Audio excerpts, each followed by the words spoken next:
Alright, so you Press just the have to hold it. button. Yeah, you see the snap on there? Yeah. On the other end of it. Okay, so what we're gonna do today is just a real quick little land lesson on stand-up paddleboarding. Okay, my name is Brad. This is Range Paddleboard Club. First thing we're gonna do, I'm gonna ask you if you've ever paddleboarded before. If you have paddled before, then what I would do is let go of anything and everything that you think you know about paddling. It's unlike any other paddling discipline, and if you haven't paddled, then just have an open mind and you can be great. Just listen to the little things. First thing we're gonna do is size you up for your paddle. Okay, this is your paddle. This is what it looks like with the blade, the shaft, and the handle. Right. Basically, where you'd like your paddle blade or paddle handle to be is about the crook of your wrist. You want to raise both your arms up. You want to make sure you don't have any shoulder instabilities. And if you do, you would want to kind of work toward the shoulder that was kind of a little, or the side that was a little lower. Both hands up. You want it basically about the crook of your wrist. Okay.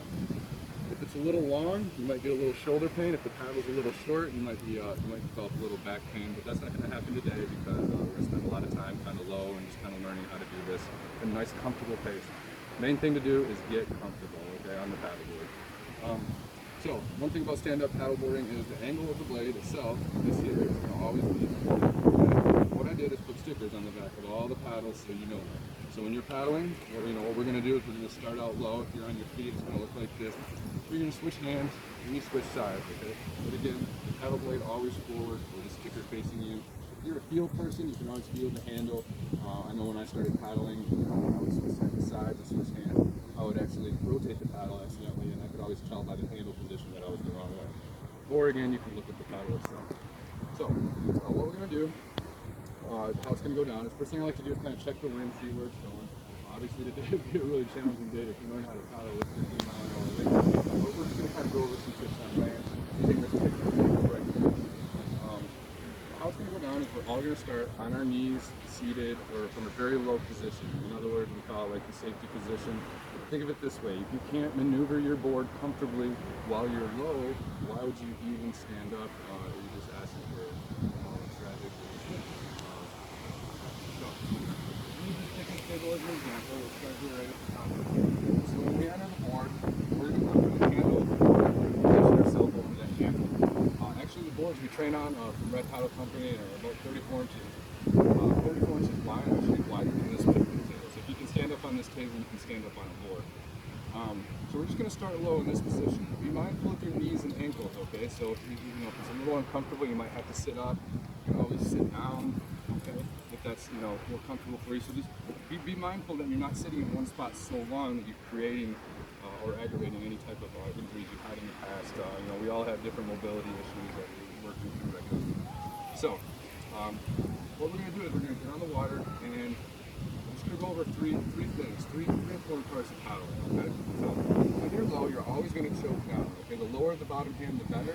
Okay. Think about how silly this would look being way up here. And keep this hand lifted. Never mind doing like this because it's really hard on the shoulder. You'll see why when we get into technique. Why it's almost impossible to kneel like this. We're going to go straight on your paddle. So once you get on your board, the first part about paddling is the blade entry or the catch of the blade. And this is the blade, again, it's facing us. In order to go straight, you need this blade to enter the water perpendicular to the board. So if this is the water line, we're going to place it into the water first with the shaft straight up and down and the blade perpendicular. Any type of change in direction or angle of the blade or the shaft itself will cause your board to react accordingly. All we're really doing is displacing water behind us, and we have a fin at the back of the board that's tracking it. So it's basically just a true reflection of what we're doing with our paddle. This is the most important part of a tool in stand-up paddleboarding, not the paddleboard itself. I placed some green tape here to kind of show you how deep you need the blade to go before you initiate your paddle stroke. One more thing I want to cover before we kind of go over a couple of those three things I spoke of is that in stand-up paddleboarding, nothing happens behind you, okay? Maybe when we get a little more advanced, we could go over a few things, or situations where that might be the case. But for now, nothing happens behind us, meaning once the angle of the shaft changes to negative, you're just dragging your paddle, not really setting yourself up for success in any way, shape, or form or tip. So the guy you see paddling like this behind them or initiating the power phase behind them, really doesn't have the technique. And just like any other sport, technique is paramount. Having fun, being comfortable, and being safe. So again, you have your catch, the blade entry itself. plant the blade into the water, pull yourself past, okay, the power phase, just a little pull, bury the blade, almost falling forward. Again, that's why the angle of the blade is that way, falling forward, almost like you're planting your two ski poles or a ski pole on the ground and yank yourself past, and then we want to work on the release right away. And the release, you simply just turn the wrist in and come out clean with the blade. And repeat. Slower the better, less is more. No need to go fast. That's what it looks like. Switch hands, switch sides. Alright? Nice and fluid. Now let's talk about turning. That's how we go straight, right? Talk about turning. Simply plant the blade into the water. Again, deeper the better. And we're just bringing water to the front of the board and repeating, and then we'll turn, or starting at the front of the board and moving water away. What I don't suggest, again, is going behind you. So you're going to get some forward momentum and then you're going to stop. So you're just going to kind of go 2 steps forward, 3 steps backwards, so to speak. So you definitely want to get comfortable with this motion here, because when you get to your feet, this is what it's going to look like. Alright, I've taught enough people to know that this is the trickiest part for most people. Is getting from here to here. We all kind of lose hip mobility, ankle mobility over time. So, first thing I suggest is if you're here and this is a little uncomfortable, get right back down to this position. In fact, do that several times, because you want to create a conditioned response to where you're going forward instead of just trying to catapult yourself up, in which case you're just going to fly backwards. Okay? So, getting up and down is so important. Let's say you get here and you're already nervous. I've seen people sit here for like 30 seconds staring at the board, scared to death. Just get right back down. Alright? And pretty soon you get to the point where you do kind of stand up. And again, this is ideally what you want to do when you paddle. However, you're probably going to look more like this. You're going to stand up, like, whoa, I'm doing it. You're going to forget to put your hand on your handle. The shaft's going to be crooked. You're taking those strokes. I say right away, then just go right back down. Right back down. Wow, you did it. You stood up. And then just kind of practice again. Get that comfort level again. And then kind of step back and visualize now how you're going to approach standing up. So again, one foot in front of the other. Stand up. Top hand on top. And start paddling. The hardest thing to do is just stand up on the paddleboard and stand still. I mean, that's really the trickiest part. It's almost like a third point of stability when you have the paddle blade in the water. So again, that looks like a stop, want to turn. You're seeing some boat wakes coming. You're about to run into another paddleboarder.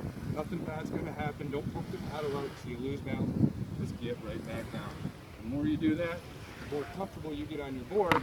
So when something does kind of touch you unexpectedly, whether it's a boat wake or hey, Brad, look, you're not going to have that tendency to fall back. You're going to have more of a tendency to go down forward, which is ideally how you want to learn how to paddle. You get up and down 5 to 10 times before you take 5 to 10 paddle strokes. I promise you, you're going to have like a much better experience. You're going to be much more comfortable paddling. So, having said that, I think the next thing to do is just kind of like get on the water and kind of get comfortable on your terms on the board. Always want to enter and exit boards on your knees. Okay, even when after after you're comfortable, you can come in. So you come in hot to the beach, and you might not know there's some boat wake behind you, and it's just going to jar you a little bit.